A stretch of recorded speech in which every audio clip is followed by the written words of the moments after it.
What have you been up to lately, Damon? What's going on in your world? Just a lot of work, dude. It's super boring, and so I don't really like talking about, hey, what's going on this week? Because like fantasy fiction did it, but they're like, dude, I'm just a boring guy. Okay, good. I'm glad that we got that out of the way then, because, like, we can find something else for our intros or whatever, but, like, I'm boring as fuck. Yeah, dude. I write funny stories because I don't do things. That's so true. Because, like, let's see, what I do this week. I worked, I recorded a podcast, and I'm talking to you. Good times. Yep.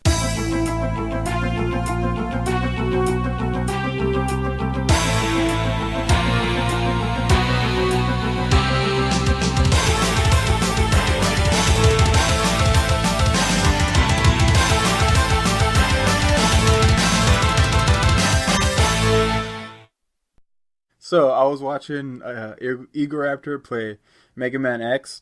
Yep. I noticed a thing that I've never noticed before in that game. Mega Man blinks. Why the fuck does he blink? Because robots need to wash their eyes? Just like people. No. He's a robot. He doesn't need to fucking blink. I mean, like, I get that Magnemite, like a Pokemon blinks, because he's kind of like organic, even though he's machine. They never really explain that entirely. But, like, Mega Man does not need to blink. Oh, speaking of Magnemite, sorry I didn't see your Facebook message for like half an hour. I was playing Pokemon. Yeah. It's fucking so good. Like, so good. The new one? Yeah, man. I got it too. I've played it for, let's say, a good 3 hours, and I'm in, like, having got to the first fucking trial or whatever, because there's so much goddamn talking in that fucking game. Oh, just wait. After the top, well, there's still more talking later on. But there's just so much to do. Yeah, there's a lot. Like, I haven't played a main series game really since second generation, Gold and Silver. So this is my grace period of getting back. Well, I've been trying to get back into Pokemon for a while, but I more got into the spin-offs and whatnot. Yeah. I played, I tried playing X and Y, and I just got so fucking overwhelmed. So it's just like, I haven't done this in so long, there's so much new stuff! That's awesome. So I couldn't handle that, but like, with Sun and Moon, I'm, like, right in it. And it's awesome, and I love it, but there's just so much going on. Yeah, there's a lot to do. Also, because like in XY, they introduced like the fucking Tamagotchi pet part of it, but like you didn't need to do it. This one, I feel compelled to do it because like they fucking went that battle, then the thing pops up. He's like, hey, press Y if you want to see what they're doing, and they're all fucked up. I'm like, oh my god, I feel so bad. So I have to fucking comb it, and like they have to be fucking all the way fed. They have to be all that shit perfectly, so that probably explains why I'm only like fucking 2% into the game. Like, kinda after 3 fucking hours. But with that, man, want to start the show? Yeah, sounds like a plan. Right on. Hey everybody, welcome back to Cyborgs and Dragons. Oh fuck, this is a series now, officially. Yeah, episode 2. It's like we get to reuse all that music and shit. Aw, dip. That's the best part of any episode 2, is going, oh, all that shit I did in episode 1 isn't just for nothing. Right? All those hours I spent fucking just tapping away, just tapping. But my name is Damon Taco Beans, your co-host. And I'm Skeletroy Blockbuster. Right on. We got some crazy stories for you here. I guess what we should do is say, hey, our prompts for this week was dun dun dun dun dun dun dun dun dun, black holes and poison. Aw, yeah. So this is I think this is going to be a pretty interesting take with, you do in the past and me do in the future. Let's see what black holes and poison has to offer us. Yeah, dude, let's just see. Let's just go into the Wayback Machine. I'm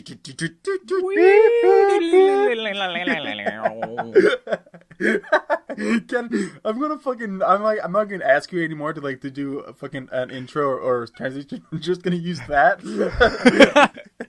That was so rad.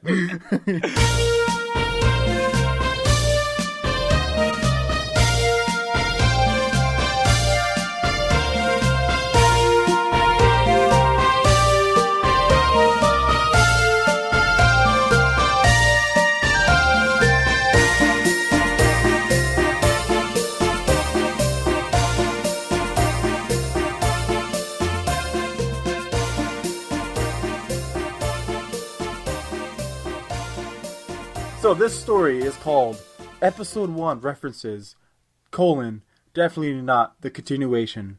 Thank goodness. Because I'm ready for episode 4. Like, my body's ready. I have no clue what I'm doing for episode 4. So. Dun, dun, dun, dun, dun, dun, dun, dun, dun, dun, dun. This story is brought to you by Taint Flakes, the most heartiest cereal in all the land. Ironically not made with hearts. Dun, dun, dun, dun, dun, dun, dun, dun, dun, dun, dun, dun. Taint Flakes. By the way, this is sponsored. Oh wow, we got sponsorship already. I know, right? The episode getting the big bucks. So, in the deep, sweaty armpit of Bumdagger stood a lonely bar, and it was amateur night when the worst band in the land was backstage. Backstage, a fine-ass lady dragon with a gaping pussy was getting eaten out by an elf, ... from the inside. So I guess you can call it eating in. When I wrote that, I was so proud. When I was reading it, I'm like, oh my god, that's a lame fucking joke. I like it. Thanks. Another elf in the corner was stroking his floppy cock as epic Lord of the Ring music was playing in his head. Just then, the room echoed a knock from the door, and a guy walked in with his eyes focused on his clipboard. 5 more minutes until you're on, the guy pauses, and then reads their band name, and holds back a giggle. Bunny farts? Yeah, bunny farts. 5 more minutes, guys. The guy lifts his head and did not expect to see the interspecies / voyeur porn, so of course his heart fucking went crazy and stabbed his lungs with his own ribcage and died. What? Yeah. Oh my god. Yeah, this story, I just went all out. I was like, fuck it. First paragraph is go crazy. I was just like ready to learn about this new band that like before you say anything else, I think it's going to be like one of those like 80s new wave kind of bands, like a Flock of Seagulls or something. And then a guy just up and fucking dies. I know. Like I was not prepared. Fucking hashtag not prepared, man.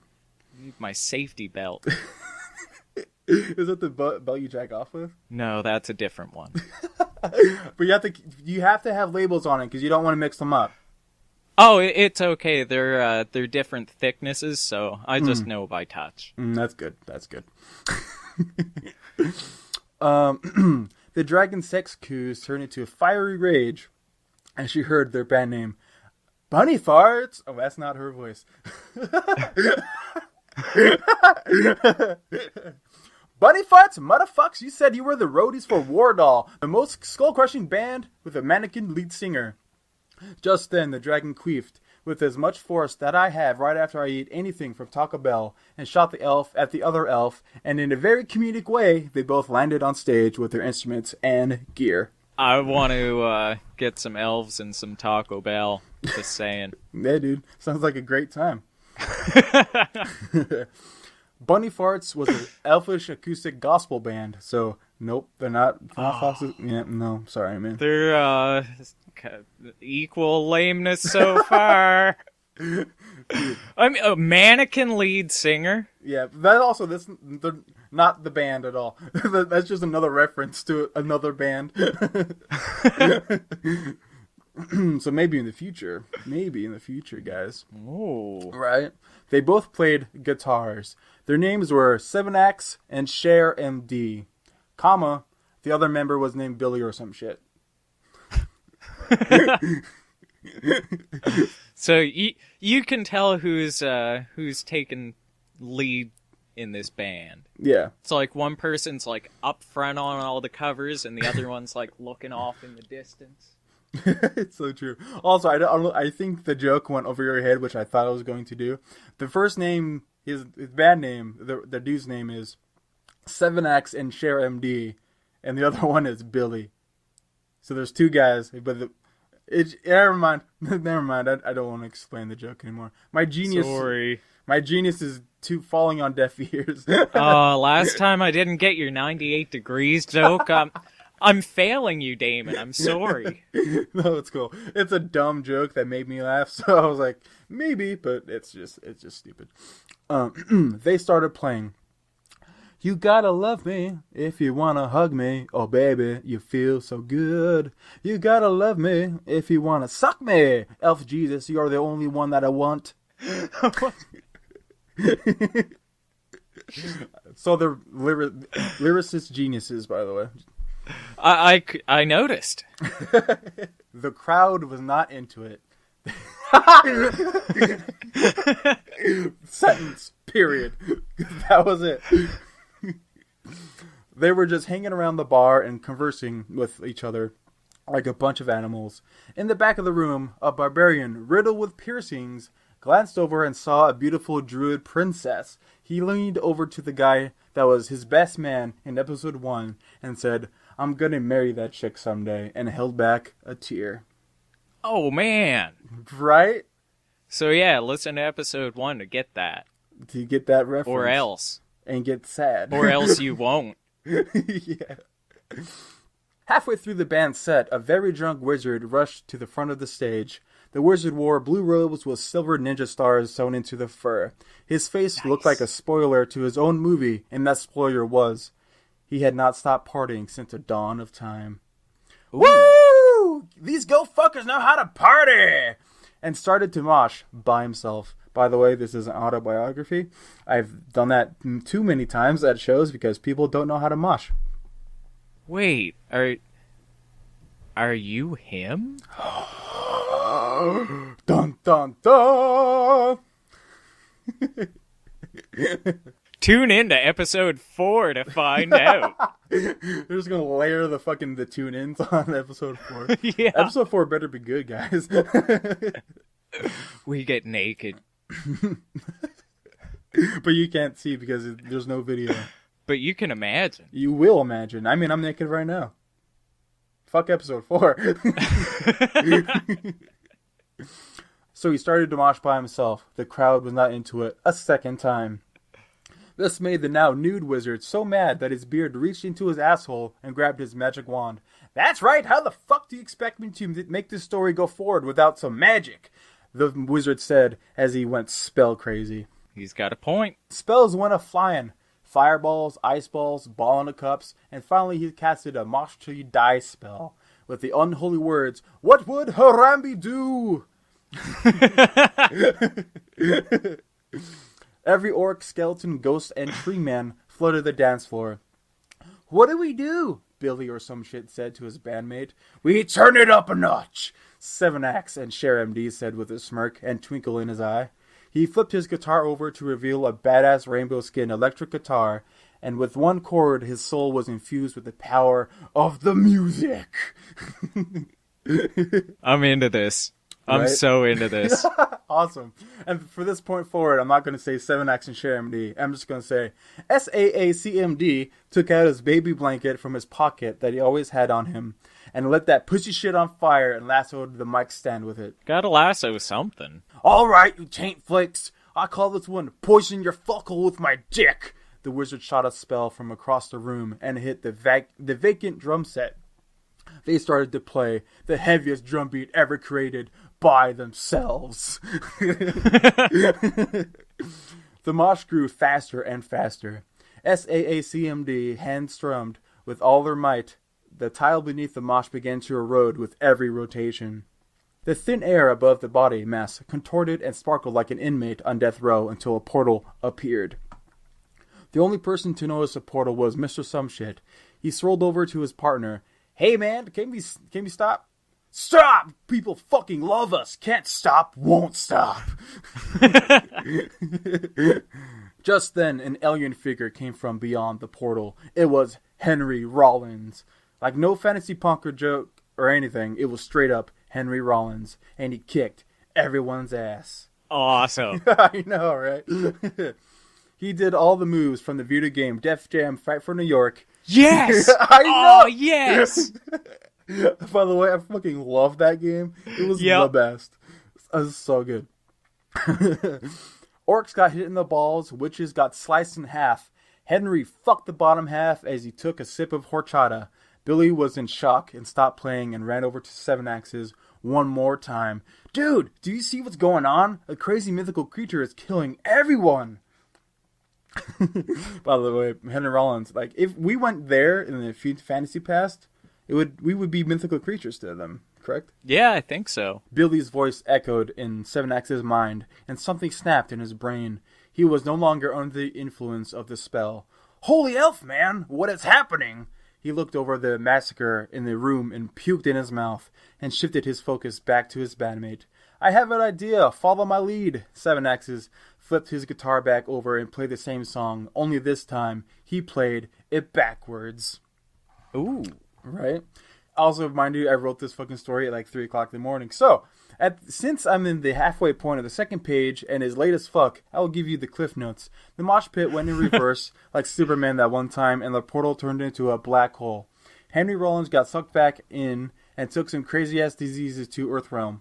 At the end of the chaos, Billy said to Seven Axes, "Holy shit, that was a death storm." And Seven Axes clenched Billy's left breast in realization that said, "That's an amazing band title. The end."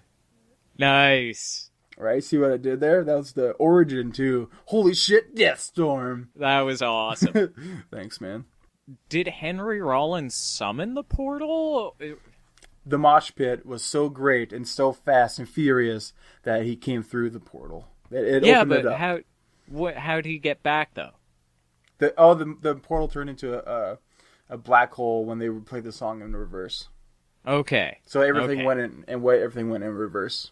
I gotcha. Mm-hmm. The thing about a lot of these stories, like I found with doing 2 pages and even just listening to fantasy fiction, a lot of the times I'd have to listen to them like 2 or 3 times to get everything, because you're laughing so much that like all these little details just go zoom, bye-bye.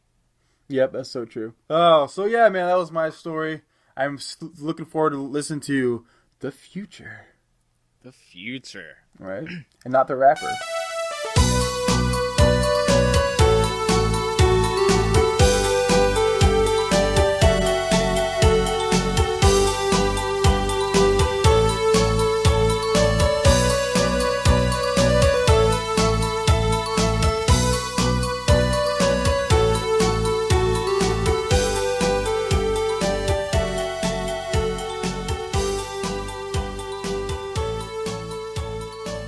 Well, before the future, we have to go back to the past.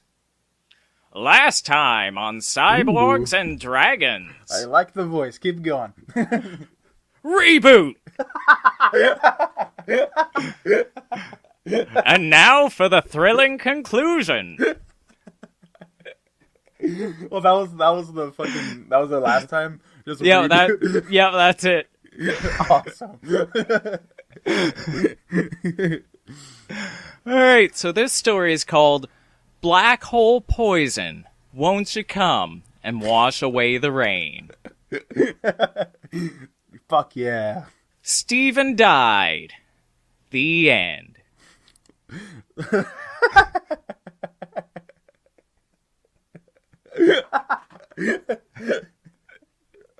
Alright, so next time on Cyborgs and Dragons, we're doing this again.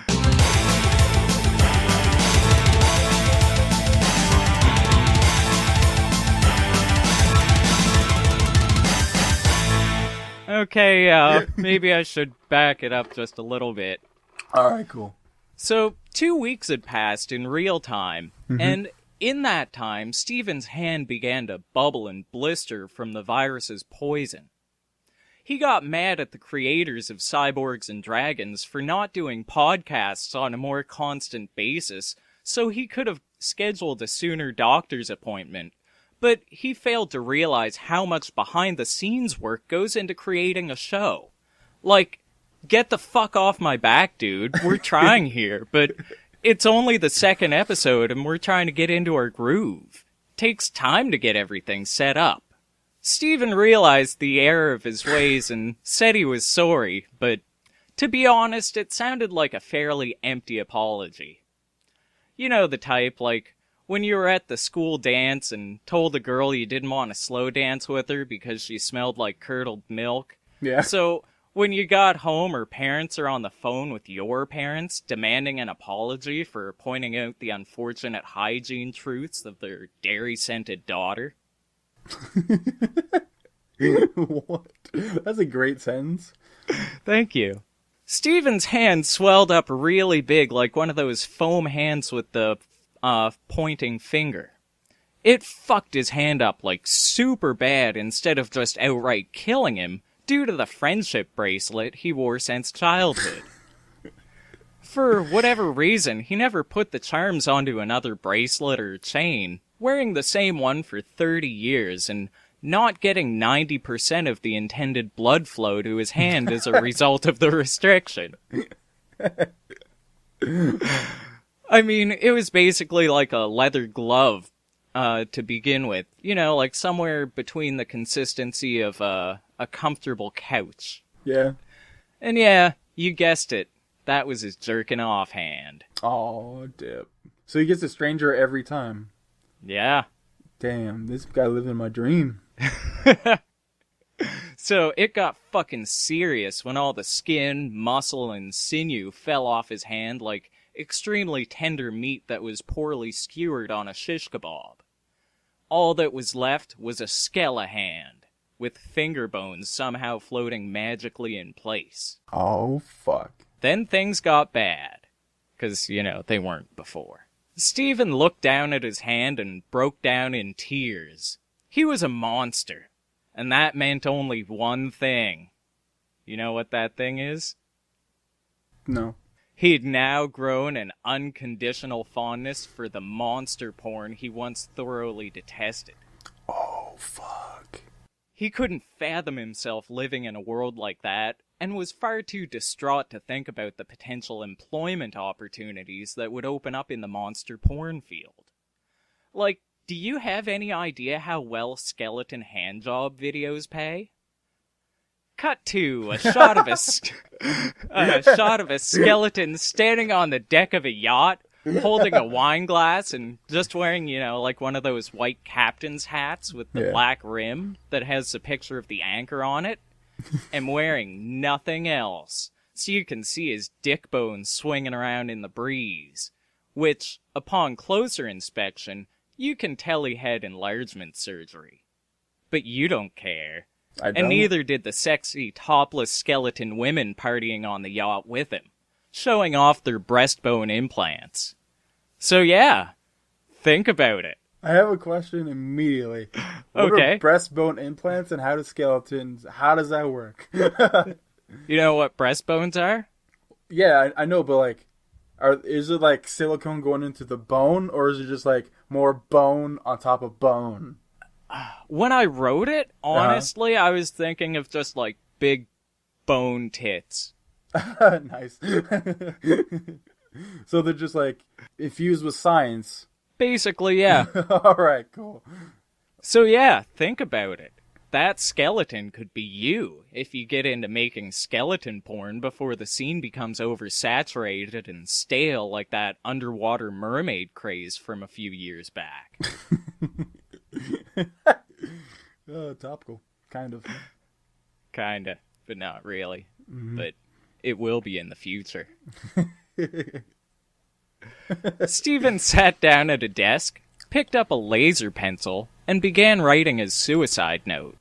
At least, that's what he would have done, if his writing hand wasn't also the one that was now the Skele-hand that was also the jerking hand. His suicide note basically just came out as a series of unreadable scribbles and an unusually detailed dick picture. Like, if you love penis, you'd be as impressed as you were aroused if you saw it. He drew a dick so detailed you'd probably think, man, I bet that penis could tell some stories if it could talk. God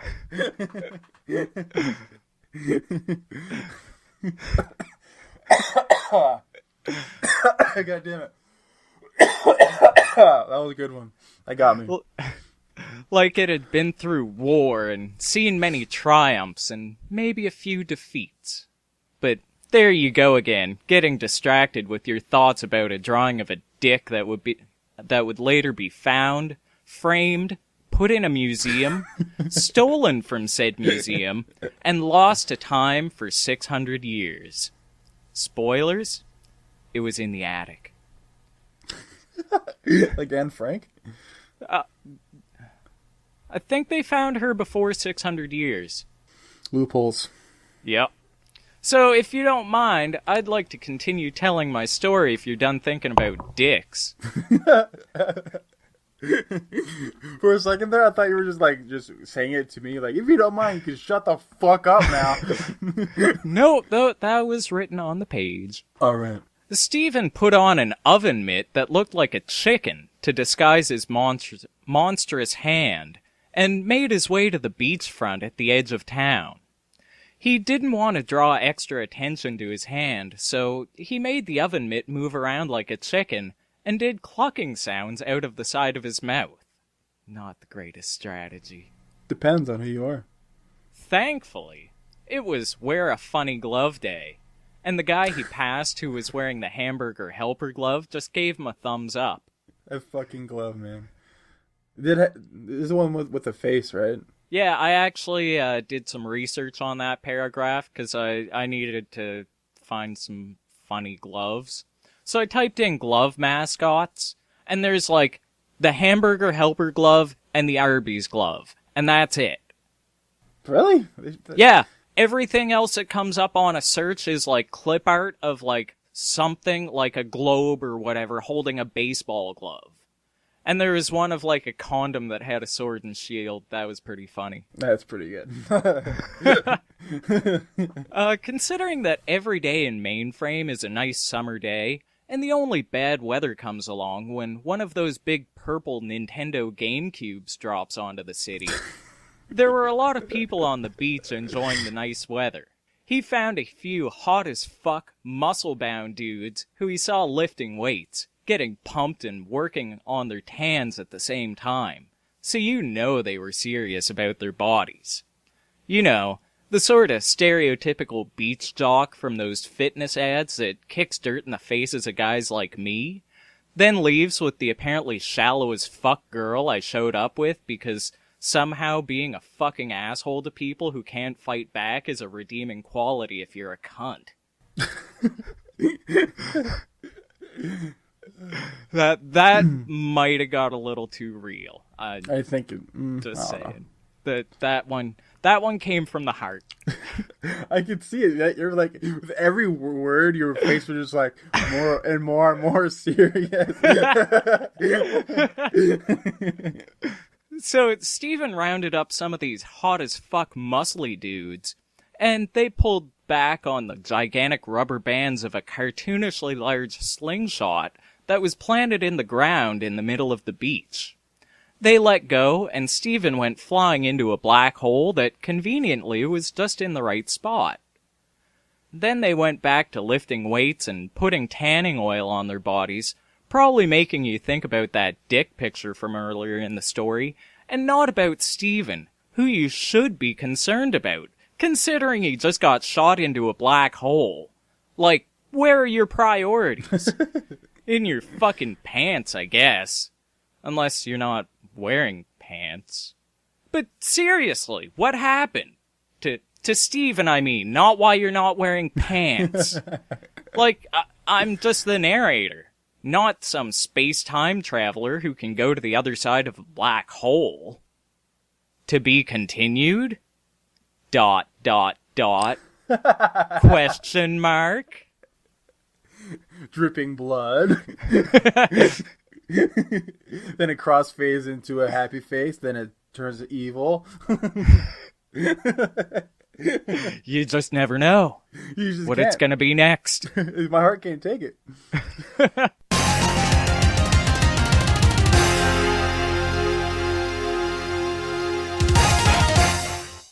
I am Dr. Taco Beans. And I'm Professor Blockbuster. And welcome to... Storytelling 101. Oh, fuck. Not 102. So, in today's lesson... Yes, not episode. This is a lesson. Lesson for all of you. I mean, this is not a show. I don't know what they're talking about. We're talking to a class right now. That's right. Sit down or I'll flick the lights on and off. Dude, that was the worst fucking shit. But yes, do it as he says. I have a ruler and I will not afraid to use it. So today's lesson is about writing 2-page stories. This is the format that those Cyborgs and Dragons guys use. Like, that's the worst name ever, guys. Come on. Think of something else. It is pretty generic, but everything's taken. Yeah, true. I mean, the other choice was, they did tell me the other choice was Potato Biscuits and Fart Force, so. Well, that and I heard the other choice was the Big Swingin' Dicks podcast. I don't know why they didn't go with that. Like, I didn't know. Like, come on. Alright, so fuck it. Our first lesson today is... So today's lesson is about writing 2-page stories. Now, the best thing about writing 2-page stories, as demonstrated in the first story there, I don't recall who did which one. They're both just so terrible. I mean, come on. But the great thing about 2-page stories is that when you get pretty well near the end, you just kind of have to wrap things up. That's what we learned today. They just said fuck it, and they were like, all right, we're ending it now because we have to. No, the story's not over till it's over, you fucks. I don't understand. I don't understand either. I mean, a story should be told to its logical conclusion. Like, what are these guys doing? Some sort of episodic series or something? I don't get it. But I will tune into episode 4. Episode 4, man. The cliffhanger has been too heavy. Like, it's just... I can't. I just can't. He's gonna crack under the pressure, you guys. I'm sorry. Today's lesson... I don't know if this is ever gonna work. We're pretty much the worst. Improv. Hey, Stro, I heard that your favorite topping for pizza was mushrooms. Yeah, something like that. They're pretty good. And that's how we do it, guys. Yes, and. Second lesson. Yes, and. I did try and get a serious message across at some point, though. Like, I'm serious. That's the best thing about writing these fucking stories is I have, like, 3 lines left. Yeah. And then he won everything. The end. I know. That's so, like, it's just like fucking, when you're, like, telling a movie to somebody, you're, like, you're pitching the first part of that story so fucking well, they're like, you know every detail of the story, and then you're just like, oh, what happened to the end? We're like, I can't tell you the end. Class dismissed.